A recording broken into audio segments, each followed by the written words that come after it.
Hello, everyone. We are at 12 o'clock, so we are going to get started here. This is recorded, so if anybody shows up late or has to drop midway, they can always look back at the recording. So thank you everyone for joining today at our first monthly webinar. We want this webinar to be super quick and informative for everyone, so we just have 45 minutes today. So we're going to get started. Just a couple housekeeping items for everyone. Mics and cameras are going to be disabled throughout the presentation. Please feel free to ask questions via the Q&A button, which is highlighted in the red box. It should be in your menu on the top. There's going to be one poll that pops up during this presentation, so it should pop up right on your screen. Feel free to vote at your discretion. And then this meeting, again, will be recorded. So anybody that misses it, has to drop, or wants to send to a coworker, this is going to be up on our website, and you should get one after this meeting is done. So I'm going to send it off to Michelle, our Director of Customer Success, and she's going to get it started for everybody. All right. Hello, everyone. Thank you again for joining us today. It's so nice to see so many familiar names and also several new ones. So welcome to those of you who we've not met before. I'm going to go ahead and get into the agenda and what the plan is for today. So I'm going to kick it off. I'm going to talk about all things, I'm going to talk about all things 6.0. I'll talk about what AssetTrack looked like before and what it looks like after. I'll talk about the impact of 6.0 on the lifecycle audit and reporting. And then, of course, any additional other enhancements related to 6.0. And then I'm going to turn it over to Jeff Abate, who is going to talk about IT asset disposition, why it's important, and how you guys can set up a proper disposition process. Keyword there is proper. You'll want to stay for that. He's got a lot of great information for you guys. And then, of course, we'll close it out with Q&A. So you'll have the opportunity to ask us questions, but you can also ask each other questions if you want. We're trying to use these monthly webinars to provide an opportunity to kind of create a community between you guys as well. So let's kick it off and start talking about the 6.0 release. Long time coming, right? So some of you have used AssetTrack before, and some of you, again, are new. So for those of you who don't already know, before 6.0, our forms mirrored our tables. So our AssetTrack hardware forms would be directed and linked to the hardware table. Our consumable forms would be connected to our consumable table, facilities to facility table, and so on and so forth, right? You get the idea. But it worked, and that's okay. And it's fine, especially if you're only right now tracking hardware assets or, one type of asset. However, they kind of live in their own silo, as you can see here, right? And there's completely separate set of forms for each one of these. So you have 3 checkout forms, 3 check-in forms, 3 retire forms. So while it works, not as efficient as we would like, right? So now, after 6.0, we've moved from that silo approach to more of a single runway. So the new forms are now going to point to the asset table, which is the parent. And then the changes that are made to the parent asset table will get cascaded down to the corresponding child table, like hardware, consumables, facilities, and any other enterprise asset tables that you use. So in practice, what this means is you'll have one form experience, and it will be able to handle all asset types all at the same time. So as you can imagine, huge efficiencies there, where you've got far less forms. You're not switching from form to form just because you're managing a different asset class. For those of you out there who are tasked to manage AssetTrack and maintain AssetTrack, you're going to have far fewer forms on the back end to manage. And then when you're onboarding new people, either to use AssetTrack or to administer it, the training will just be simplified and easier. So now that you get the base foundation of 6.0, I want to talk about how it impacts Lifecycle specifically. So a handful of existing forms were redirected to the parent asset table that I talked about before. And then we've renamed a few forms as well based on what we found seemed to be more relatable to our customers in our experience and with all of our implementations.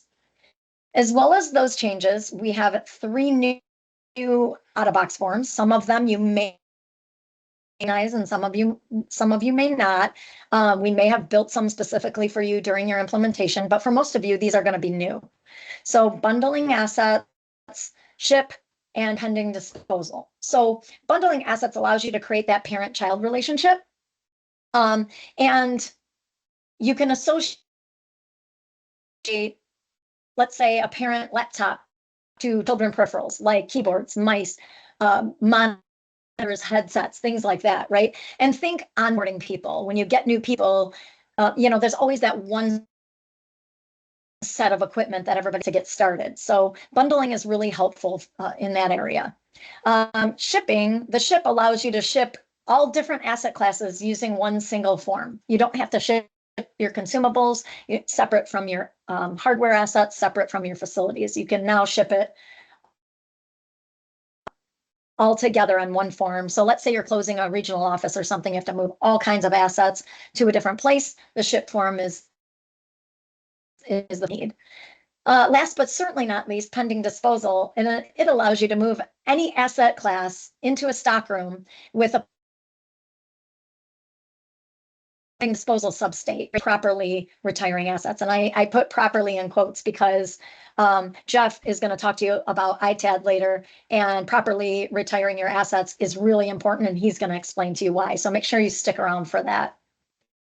So I'm going to run through this video and show you an example of how the bundle asset form works. But before I click that, you're going to see a little sneak peek of another new feature that I'll also mention later, where you can organize your AssetTrack forms into categories so you can reduce the clutter in your AssetTrack form list on the left. I know a lot of you have told me you wanted that, so we hear you and just want you to know that it's finally here. So now for bundling. Bundling is going to be part of the asset lifecycle, so I'm going to click on that category. And then once I click on that category, we'll find the bundle asset form. And then we're going to enter or scan a parent asset. So for me, it's a laptop. So once you select the parent, then you just start scanning any assets or consumables that you want to bundle this laptop with.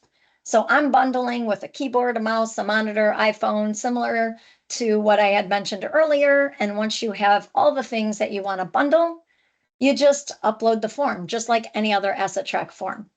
And then what that looks like on the back end on the asset record, let me pull up this asset record here. And that's going to show the laptop as the parent at the top here. And then all of the rest of those children items that I've associated are going to show in this list below, as you can see. So now that you've bundled it, you can deploy this bundle of assets, you can ship that bundle of assets, and any number of other things. And now that you've bundled those, it's easier to track that entire package of equipment throughout the life cycle because of that association that we made. So I want to show you everything, right? I want to give you a demo of everything, but for the sake of time, I'm going to show you one more form that also uses the unified asset entity. Maybe you bundle like we just did, or maybe you don't, or maybe there's a scenario where ad hoc you need to be able to deploy a bunch of assets and consumables together to a person and they're not bundled. So how do you do that? So just like before, we clicked on the asset lifecycle because deploy is part of the lifecycle. And we're going to enter the user that we're going to deploy the assets to. I'm picking good old George Washington. He's one of my favorites. And then you just start scanning any items that you want to deploy together. So I'm doing a laptop, consumables together on the same form. We could do a desk, a chair, any number of different types. And once we do that, once you have everything that you want to deploy together, then just like, again, any other AssetTrack form, you just upload it. And then on the back end, on the asset, what's going to happen what you're going to see when we pull this up is it's no longer in the stockroom, it's in the state of in use, and it's now assigned to George Washington. And then I'm going to show you just one of the examples of the consumable. I think it's the monitor here that you're going to also see is now assigned to George Washington. And the same is true for the rest of those consumables that I had scanned all together with the asset all in one form. So oh, sorry about that. I don't know what happened there. Let me reshare. Uh-oh. Sorry, you guys. I don't know what happened. I'm trying to pull the presentation back up here. Sorry, pause. My PowerPoint died. It's trying to come back up. Give me just a minute here.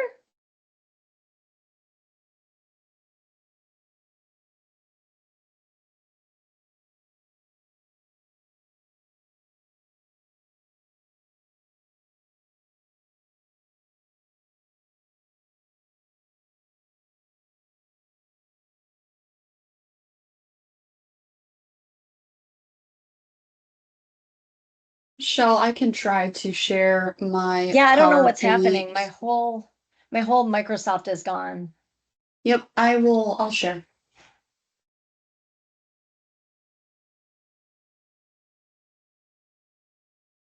Thank you, Courtney. I appreciate your Yeah, help.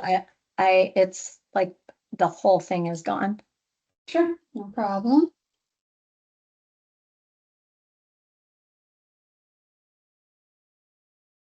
It wouldn't be a webinar or a demo if something like this didn't happen. Right? Michelle, am I on the right side? Let me scoot you over here. Yeah, this is going to be let me see if I can pull this back up because I'm going to have to pause those videos here and there. Let's see.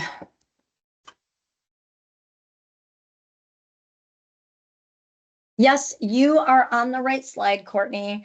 I think that is perfectly fine. And what we'll do is I'll just keep going and you guys just bear with me as I might just have to pause here and there on that video as you click it. So, okay, sorry about that.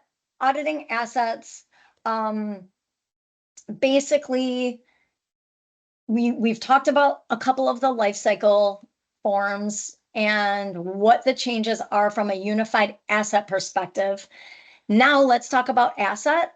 This is another area where there are some huge changes and really, really large efficiencies here. So I want you to think about what it looked like before 6.0. So before 6.0, because not all of you are familiar with it, to fully audit a stockroom that contains multiple asset classes like hardware assets, consumable assets, facility assets, you have to perform 3 separate audits. You have to go around that stockroom 3 separate times. So now you can complete the entire stockroom audit with one single audit.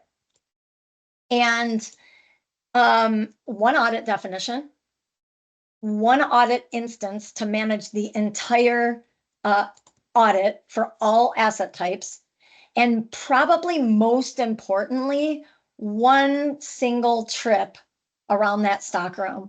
You no longer have to go around and do all your hardware assets, go around, do all your consumables, go around, do all your facilities, especially for those stockrooms that have multiple asset classes in there.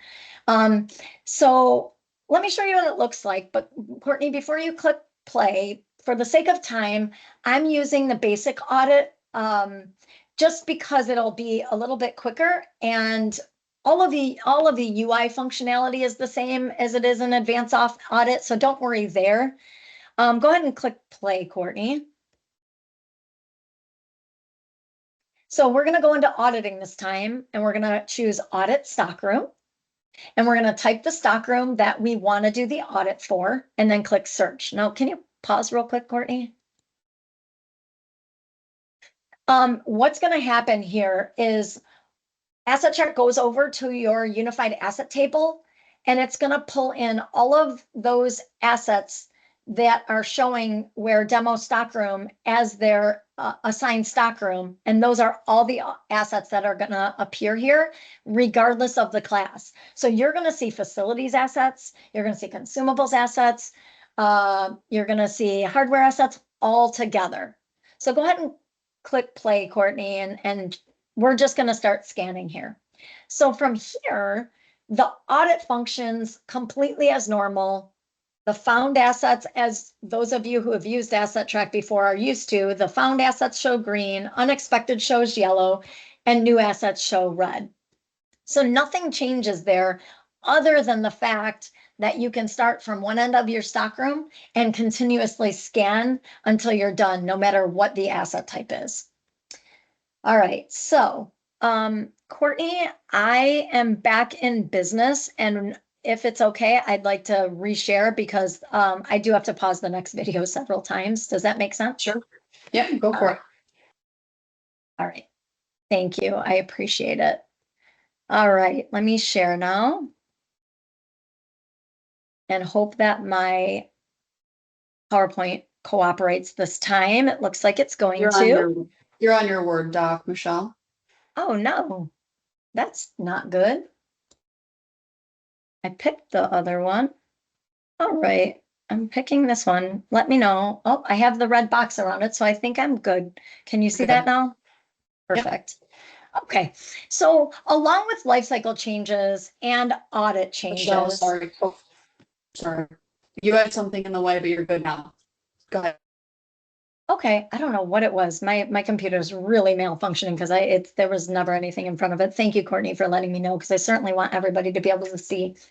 All right, so we talked about lifecycle, talked about audits, but at the end of the day, reports are really important too, right? So our new dashboard is significantly dynamic, more dynamic than it was before. So where we used to have a separate tab for hardware inventory, separate tab for consumable inventory, separate tab for facilities inventory, now you're going to see everything consolidated into one tab that will have flexible filters to get you to the data that you're looking for much, much faster. So I'm going to go ahead and show you here. In order to get to the dashboard, on the ServiceNow left navigation, you're going to type in metrics, and then you're going to select metrics under AssetTrack, and that's going to give you the initial dashboard. That's going to always default to show you all assets. So here you can see all assets in the inventory, regardless of class, tactical equipment, consumables, all the things. Now, let's say we just want to see assets that are in a specific stockroom because maybe we need to transfer some assets from one stockroom to another. We want to make sure we have some of these before we buy new. So I'm going to go ahead and click on the stockroom filter. We're going to pick a stockroom. We're going to confirm that, and you have to click apply to apply that, and it's going to change all of these reports to only that stockroom. And now you're just seeing the inventory for that particular stockroom. We're going to clear that out. So we're starting fresh again. And now let's talk about the next scenario. Think computer refresh planning, right? Who doesn't struggle with this? Which machines need to be refreshed? When do they need to be refreshed? How many in total need to be refreshed? And what does that even mean from a budget perspective, right? So let's see if I use these filters and I filter the model category by computer. So when I click that, I can either type it or scroll through the list. Confirm that, and of course, apply it. What you're going to see is you're going to be able to see all of the assets that are for each year are upcoming for refresh and when they need to be refreshed. And maybe more importantly, along with that, you are going to get a report that equates that to what budget you'll need for each year. So really, really heavy duty, get out of your spreadsheets, regain all that time you're spending trying to figure out what needs to be refreshed. Use AssetTrack and this dashboard, and I think you're going to be saving lots of time. Let's talk from a reporting perspective a little bit about audit real quick. again, by default, it defaults to show you all audits. But let's say we completed an audit last week or the week before, and we want to just look at the results of that audit. We find that audit instance, we click apply, and you'll see that the results of that audit are right here for you. So more reports, more flexibility, and fewer clicks to get to the data that you're looking for. All right, talked about a lot of things, but there are a few extra things that I did want to mention real quick, and that is a few other out-of-box forms. Swap assets allows you to exchange one asset with another in one single form. No longer do you have to check something in and then use another form to check it out. It can all happen at once. And repair assets, some of you may be familiar. This provides a way to set the state from an ITAM perspective to in repair and maintenance, so we can manage the asset side, but it will also automatically generate an incident, so teams no longer have to swivel seat from AssetTrack to ServiceNow. Again, briefly mentioned earlier, long-awaited categories. They've now been added. You can use the out-of-box ones, Asset Lifecycle and Auditing, or you can very, very, very simply create your own, drag and drop the forms to different categories. Really flexible, and it's going to clean up your forms view. Remember how you had to dig into ServiceNow to figure out what AssetTrack version you were running? You don't have to do that anymore. Just go into the settings in the AssetTrack app, and you can see it right there. We've put in some more validations just to protect the data integrity of your assets. And of course, for those techies out there, there's way more stuff, bug fixes, technical stuff. Keep your eyes peeled once we release for the release notes, and you'll get to read all about all the little techie things along with the things we talked about today. So for those of you who are wondering what'll happen to your existing forms if you upgrade to 6.0, once it's released, don't worry about it. It's not going to impact your existing forms unless you want it to. And if you're interested in starting to use these forms that point to the unified asset entity, contact me. I'll hook you up with our implementation team so that we can figure out what your needs are and how to get you there. Thank you guys so much. Sorry for the little snafu at the beginning. And I'm going to turn it over to Jeff, who's going to talk to you about ITAD. Great. Thanks, Michelle. You did a great job despite the technology fail. So today I am here to talk about ITAD and beyond. Michelle, can you move that slide? Please move that slide. Thank you. Okay. What is ITAD? ITAD is the secure and responsible process of managing IT assets at the end of their primary use, blah, blah, blah, blah, blah, blah, blah. What does it mean? What does ITAD even stand for? Is it IT asset disposal? No, that's not right at all. It stands for IT asset disposition. Why do they call it that? The D's right there. We should be calling it disposal, right? That is wrong. Disposition is definitely intentional. Disposal is one of the many options when IT assets reach the end of their useful life for you. That's important. As you can see on this slide, assets can be donated, they can be resold, they can be reused, they can be recycled, as well as destroyed. A fun reuse example that I remember from my days back at Kmart headquarters was instead of disposing old servers from our data center, we would move them over to our QA labs for testing purposes. It cut down on the disposal budget for the data center, and it cut down significantly on the hardware purchasing on the QA side. So it was a win-win. So what's the value of ITAD? So we'll start with data security. That's a very interesting one in today's day and age. Companies are storing less information on laptops and desktops because information is being stored in the cloud, but more information is showing up on mobile devices. So you've got email and downloaded documents and connections to sensitive applications and offline downloads and Office network connections, just to name a few. And the other issue is that these can all be stored on bring your own device hardware. So because of this, you got to make sure that you're sanitizing your assets properly prior to disposition. So Michelle's moved on. The next one is financial recovery. Like I had mentioned earlier, the servers at Kmart headquarters are an example of reuse. That use case fits into financial recovery because it's considered cost avoidance, but you can also receive tax benefits if you donate assets to qualified charitable organizations.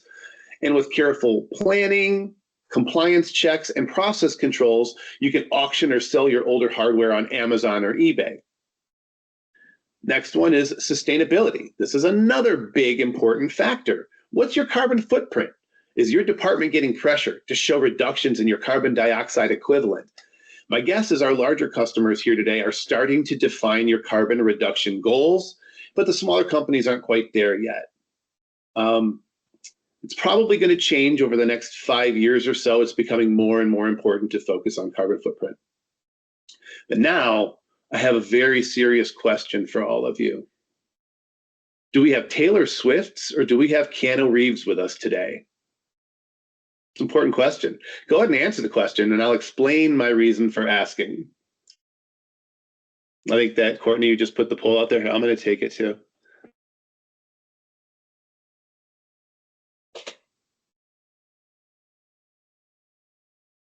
Cool. All right. See, results are coming in. The reason I'm asking is because Taylor famously has a high carbon footprint because she exclusively travels on private jets.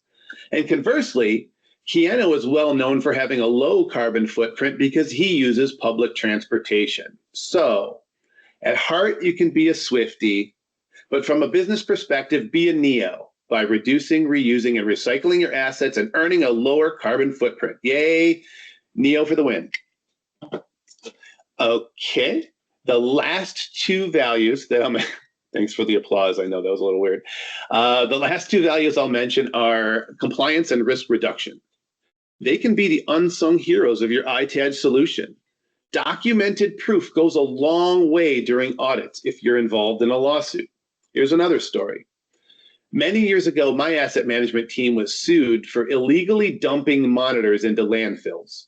We were innocent, Scout's honor. Unfortunately, we couldn't prove it. Because we treated monitors as consumables, we weren't tracking the handoff of those to our disposal vendor who was illegally dumping our monitors. Big shock, we fired the disposal vendor, paid the hefty fine, and we started meticulously tracking hardware and consumable assets when sending them to our new disposal company. That is a true story. Okay, our next slide is the ITAD Utopia equation. So for me, that sounds like the name of a Big Bang Theory episode, and I like it. I was actually thinking about calling my slide Fun with Flags and the ITAD Utopia equation. But I guess it's too late for that. All right, so here we go. I know we've got Joey with us today, so this is going to be fun. The background on the ITAD Utopia equation is AMI and Baptist Health started working together years ago. We implemented some great lifecycle management solutions. We built some effective and really appreciated auditing solutions, making our relationship really strong. The last step of our implementation process was to design an ITAD solution together.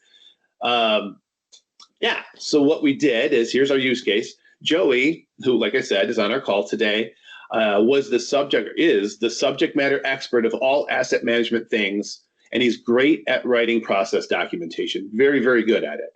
Unfortunately, just like most asset management teams out there in today's day and age, his process was extremely manual, and his team was resource constrained, which was causing his solid yet manual ITAD solution to be ineffective. So if we take a look at it in here, our equation number one says it's a solid process, but it's manual labor plus a lack of resources equals an ineffective solution. Poor Joey. So let's add AssetTrack into the equation. We took that solid process Joey created and we added AssetTrack automation into it, making the solution effective. So the recap there is we have solid process plus AssetTrack automation equals an effective internal solution. So we're getting there. Ooh, the word internal is important, and I said it for a reason. Let's take the next step in the journey. We decided to invite our partners at Cascade Asset Management to come play with us. What we did was we automated the asset pickup process using AssetTrack with Cascade, and we automated the data upload at the end of the process. That created equation number three. We have an effective internal solution plus a Cascade and AssetTrack integration, which equals ITAD Utopia. Now you understand the name of my slide. And what the most important piece of this story is that together, the two companies are now enjoying an estimated 40% reduction in labor. Yay, Cascade and Baptist. Good job. So that was 2024. Let's move on. What's the future? I've been talking about ITAD at this point, but in the future, ITAD is no more. It's old-fashioned. It's going away. We are disposing of our ITAD process. Thank you, Cole, for the disposing of our ITAD process for something even better. Let me introduce the bigger, faster, stronger solution that can leap tall assets in a single bound, EAD. Woohoo! And the crowd goes wild. What is EAD? EAD is the structured, secure, and responsible process of retiring and managing all types of organizational assets, not just IT-related ones. So this ties right into the discussion we just had with Michelle. She was talking about AssetTrack for ServiceNow 6.0, and in there, we're managing all types of assets. So that means EAD is the next logical step in that process. What does it stand for? It stands for Enterprise Asset Disposition. What's the value? I could focus on all the stuff. I'm sorry, I'm going really fast there for you, Michelle, but you're catching up nicely. So she's got all these little arrows in here, and they all fit into the enterprise asset disposition. But when it comes right down to it, the value is like the ITAD values I mentioned earlier. Of course, EAD provides that value on a much larger scale, offering organizations the same realized values for all asset types under one consistent process, saving money and time. Are there any companies here today that are only managing IT assets or only have IT assets in your company? No. So that makes you all perfect candidates for EAD. This is the direction our industry is heading, and it's heading there quickly. Okay, now let's tie AssetTrack into there. How do we support EAD? AssetTrack's EAD solution is going to automate the creation of any type of disposal lot. Today, ITAD will only allow a customer to create a disposal lot. In EAD, you can create donation lots and auction lots or any kind of disposition process that you need. EAD will also associate any type of asset with the lot record and will mass update each asset no matter what the class is until they have all been properly dispositioned. In ITAD, you can only dispose of hardware assets singularly threaded.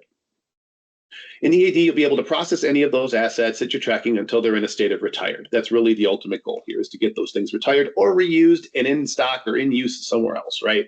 It just depends on what your use case is. The other thing it does is it provides real-time updates on your EAD reports on the AssetTrack dashboard. Michelle showed you reports, and I'm going to end with reports as well. It's really important to prove what we do. But why am I explaining all this stuff in a PowerPoint slide? Let's take a look under the hood at the solution in a ServiceNow instance together. So give me a quick second to switch my screens around, and we'll get started. Move this over, and let me move this over. Thank you, Michelle, for handling my slides for me. That was great. And now I'm going to share a ServiceNow instance for you. Okay, hoping everybody can see my instance now. And let's go. Okay. Again, I'm looking at the same dashboard that Michelle was looking at earlier, but I'm on the EAD tab.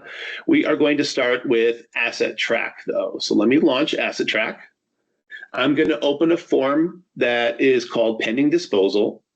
I'm going to give it a stock room. The reason that I'm starting here, because this is as Joey knows, this is the day-to-day stuff that your teams are going to be doing, right? As things come into your stock room and it's no longer usable, or you have a refresh process where all the old stuff that you're retiring is coming in, you're going to be scanning all those things into your stock room. And what we're doing here is we are putting them all into our enterprise asset disposition stock room in an in-stock state with a pending disposal substate. So now I am going to scan a bunch of stuff. Again, this is all class agnostic. I started with a wearable asset from the enterprise asset module in ServiceNow. Now we moved on to a transportation asset. I think those are like their engines and transmissions and stuff like that that a manufacturing company might be doing something with. And then your typical hardware assets. But again, any type of asset works, doesn't really matter. When I upload this stuff, what it's going to do is it's going to put it into that stock room in those two states, and that's when the magic can start. So now I come into ServiceNow, I open my lot table. I've got lots of lots out here in my lot table. We're going to create a new one with the stuff that we just did. So what I'm going to do is put in the stockroom location here, and I'm going to click OK. And now all the prep work that you would have normally had to do just magically happens.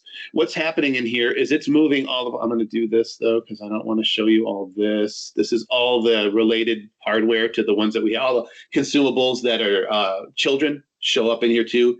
Not focusing on all that. It's too much to look at one time. So what we're looking at here is all the parent hardware and transportation and wearable assets that I just scanned. But everything applies. Anything that's associated to anything and it's part of your disposal lot will be disposed of. So now what I did is the work that you would normally do to put together all the stuff that you're preparing to dispose of, it's all happening automatically because we had it in the right state and substate in ServiceNow. And we're automating the creation of that disposal lot. The really cool part, the super, super cool part of this is if you've got an integration with a vendor like Cascade Asset Management, we talked about with them in Baptist, what happens is when you create this lot, it automatically sends them a note saying, hey, there's a disposal lot over at Baptist Health.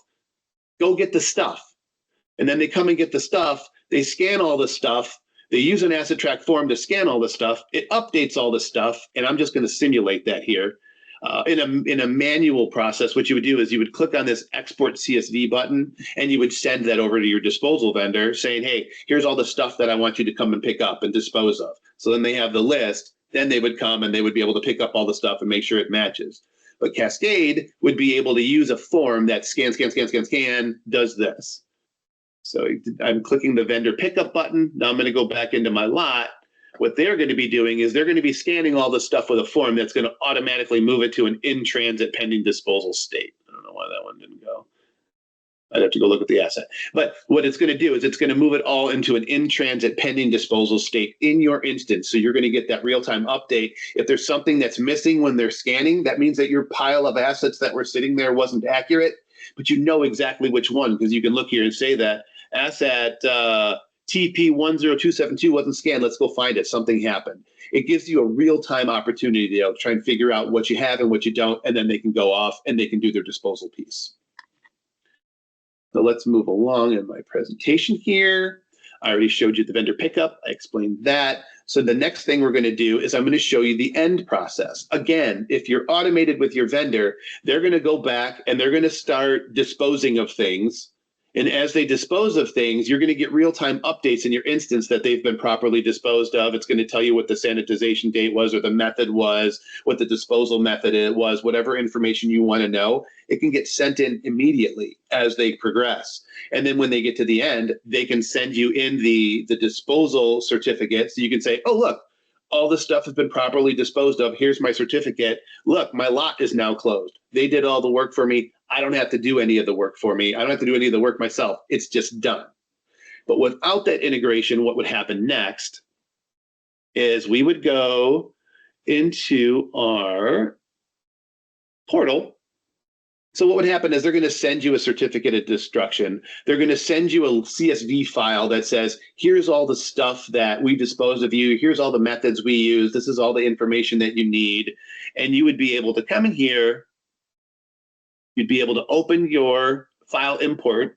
You'd be able to attach the CSV file here, attach the certificate here, submit it, and it'll go and do all the work in the background. It's going to move all your assets into a retired, disposed state. Unless it's an auction, then it would be retired, auction, whatever process you use, whatever disposition method you're using, it's going to go and do those things based on what you've selected. So now let's go take a look at a completed lot. Because I'm not doing all this, I'm actually out of time, so I'm trying to get done. Let's go look at an old lot that I completed. So if you take a look at this lot, it shows you that here's my certificate of destruction. So if you get audited on your destruction, if you have a destruction audit, you're going to be able to look up any of these assets and reference them right back to the certificate. So there's no more going into an external application and sorting through folders and files and trying to find it so you can prove that it was properly disposed of. It's all real time. It's at the click of a finger right here. It's really, really simple process. And it shows you here, these were retired, disposed. It tells you how they were disposed of, and these are old. 3 white pass is a thing of the past, so Cascade's probably cringing if they're on this call with me right now saying, oh God, nobody does that anymore. But you get the point. The last thing I want to show you guys is a dashboard. So let's go take a look at that dashboard that I had mentioned earlier. It's the same interactive filters, right? I can say, show me the lot that we just created together. Of course, it's not there. It doesn't always do it. I'd have to refresh. Show me, let's see, how about if I go to the EAD tab? Try again. There it is. Okay, so I'll go to the lot we just created. And let's only look at the hardware assets on that lot. And then I apply my filter, and it filters it down and shows me that we only had 2 hardware assets in our lot, and they're still both pending disposal. So you can use the reporting to identify how the process is going, see where all your different disposal lots are at in the process. You've got all the different in transit, retired, in stock pending donation, in stock pending disposal, so on and so forth. And then you have additional reporting here. Like this is our naughty list. Not that Cascade is ever going to be on our naughty list, but if they were, we would be able to say, hey, this lot 102 was completed over a month ago. It's completed back in July, and I still have this asset and this asset that haven't been properly disposed, or I don't have proof that they've been properly disposed yet. So you can manage your vendor and say, hey guys, I need proof that all of the assets you took have been properly disposed. Please get me a response on these assets because I see them on my naughty list. And then you're going to have history of things. This is going to show you all your disposed assets. It's showing you what types of things have been destroyed. And you can do it by a period of time. We can say last 6 months, last year, last 2 years, however you want to do it. We can filter all these things down by time because we have timestamps on everything that we touch. And then you can have your disposition. Oof, I got through that word all the way until the end. Disposition methods here: disposed, donated, pending disposal, sold, pending resale. This is going to help you identify what your carbon footprint is, how you're improving in that space. This is going to help you with any kind of tax credits you're looking to get, because now I can just click on anything that I said I donated. And you've got a whole list of it right there, and you know what it is, and you know what the values were. So you've got all that stuff at your fingertip now. And the same thing, here's our list of all the pending disposal stuff that I have. Bigger companies, this is going to be very helpful for you in the future. That is my demo, everyone. Thank you so much for your time today. Now I'm going to hand it back to Courtney, who is going to coordinate any questions you may have for me or Michelle. Thank you. Awesome. Thanks, Michelle and Jeff. I know we're running out of time and our meeting ends at 12:45. If anyone is able to stick around for an extra 5 minutes or so, if they have any questions, we are happy to stay on. If not, feel free to leave, obviously. We have some questions that did pop in though. And Jeff and Michelle, it should be under the Q&A. I'll read them to you, but if you guys, I shut off the chat. So if you guys have any questions, just click that Q&A button at the top. First question for you guys is, can you walk us through a real world example of using unified asset management for multiple asset types? Yeah, I can do that. A perfect example is we've got a team of firefighters in Australia that we're working with right now. The project is just about to kick off. We've already gathered requirements and we've started the gathering of requirements and stuff. And what their use case is they've got fire trucks. And in ServiceNow, those are considered transportation assets. They've also got facility assets that are big crates, where inside of these crates, which are, like I said, a facility asset, they're storing all of their firefighting equipment inside of. So they've got axes and masks and all the things they need to safely put out fires that need to be in these kits. So we have forms that they're using to associate all of that equipment that's wearable equipment or tactical equipment, which is considered a weapon, like an axe, right? All that stuff gets scanned into one of these crates. And once the crate has all the stuff that's required, it goes green. This crate is ready. We could take this crate. Then you scan the crate onto the truck and it tells you what truck it's going on. Then the truck goes, fights the fire, yay, fire's out, everyone's home, everyone's happy, everyone's safe. The crate comes back, it goes through the maintenance process. All the stuff in it has to be maintained and make sure that it's ready for another fire. It comes back, gets all scanned into the crate, and they go through that cycle. And stuff gets removed and retired. Stuff gets added in, but that's the process for them. All those different tables are used in one AssetTrack form so that they can relate all that stuff from being on a shelf to being in a crate to being on a truck. Is that a good example? That's a great example. Yeah, and not a common one too. So thank you, Jeff. That was good. Next question for you. Will I automatically get 6.0 or do I have to pay for more? Michelle, you're on mute. I'll take that one, Jeff. Yep. 6.0 is just like any other upgrade. You can go to the ServiceNow store and you can upload it. You will not have to pay for the 6.0 upgrade. If you want to use the unified asset piece and transition your forms from pointing to all the different unique tables to pointing to the unified asset table, as long as your forms are fairly simple and there's not a ton of customizations, we're hoping to be able to do that for you at no cost. But, you know, just in case we want to be safe, if there's an overabundance of customizations, then we might just have to take a look at it, understand the requirements, and go from there, just like any other project. Awesome, thanks. Question for your EAD demo, is there ServiceNow customization involved, or are we able to remain out of box with ServiceNow standards? Oh, you can remain out of box to ServiceNow standards, absolutely. But one of the limitations you're going to have are some of the best-in-class ways of dispositioning, I guess I would say, dispositioning an asset don't really fall into the ServiceNow instance yet. Like they haven't gotten there yet with all the different states and substates you would need. Like an auction doesn't exist. So you would have to do, if you were going to go down those paths, you would want to add that stuff into the process and into the workflow so that you're updating your asset, cascading down to all of your different child tables on asset and talking to your CMDB to keep it all consistent. But no, you could do it completely out of box if you want to. Awesome. Can AssetTrack tie into ServiceNow be used as a full fixed system now? Ooh, I don't know that I understand that question. Can you say it again, Courtney?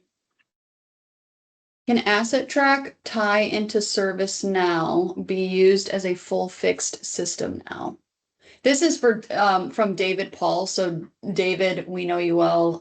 If you want to send us an email or if we need to chat about it later, happy to do that. Because I know it's hard to send any like quick chats in here. So I'm just gonna move on, but we'll get that answered for you, David. Question. I see it, Courtney. I see the one from Jan. Sorry, I see the one from Jan. No longer need to start an audit instance. I can address that real quick. Sure. Yeah, perfect. Yeah, 6.0. Yeah, 6.0 doesn't impact the base foundation of how an advanced audit works in AssetTrack. You will still need to start the audit. You'll get an audit instance for every audit that you begin.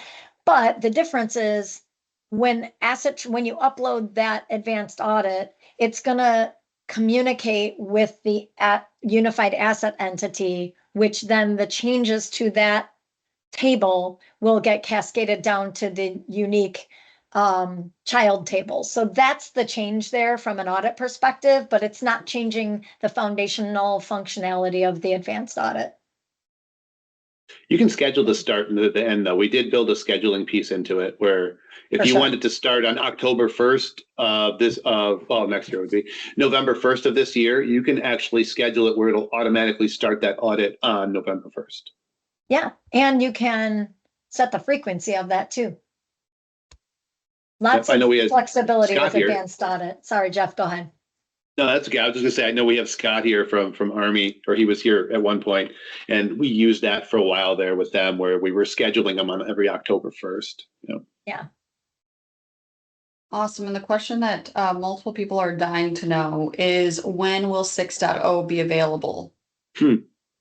So that's a great question. Soon, very soon. At this time, it should, right now, we're actually working on submitting it to ServiceNow. And I always tell my customers when I talk to them, once it's in ServiceNow's hands to certify, we never, ever, ever get a date or an estimated completion or certification date.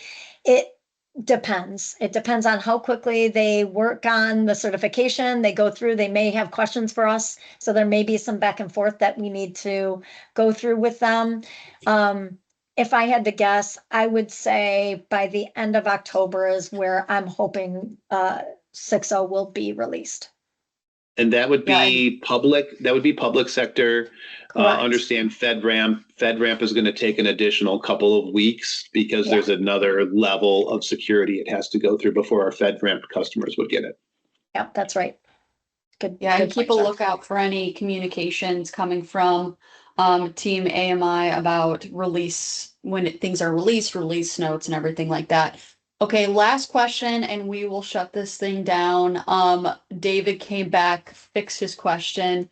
Horrible typing, period. It's okay. Michelle's had multiple malfunctions today. Can AssetTrack tied into ServiceNow be used as an enterprise fixed asset system? Does that pull Yes. things up?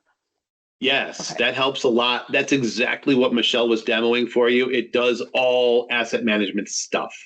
So yeah, David, where I know you guys do a lot of stuff with like element management, where you're getting down into the component level of your hardware assets, all that stuff's in scope now. It can be separated easily into its own list, or you can use that same parent-child relationship Michelle was talking about with the bundled forms. So yeah, there's a lot more flexibility, and there's a lot more stuff we can do downstream from asset than we couldn't do before unless we customized it. So great question. I lied. There's one more question from Roger Bailey. Good question. You said the audit would tie back to the asset table. However, will it do that if we are not using the asset table functionality? If you're using a child of the asset table, it absolutely will. If you're updating hardware assets and consumable assets on the ALM hardware or the ALM consumable table, or if you're updating facilities on the ALM facility table, it will absolutely work. It will 100% work. It doesn't matter to you because AssetTrack is going to go through our transform scripts that are going to talk to the ALM asset table, and you're going to not know the difference. It's going to go cascade down to your hardware consumable facility table. You won't even know the difference. But yes, if you're using exclusively hardware, consumable, and facility, it all will work. Another Awesome. great question. Yeah, great question. Okay, so that is it for today. If anybody has any follow-up questions based on what Jeff and Michelle said, or any additional questions, feel free to reach out to any AMI member or team AMI, AMItracks.com, or any contact that you know of. We will try to get back to you with any pending questions. And thank you so much for sticking through all of this today. Look out for a webinar for next month. Thank you.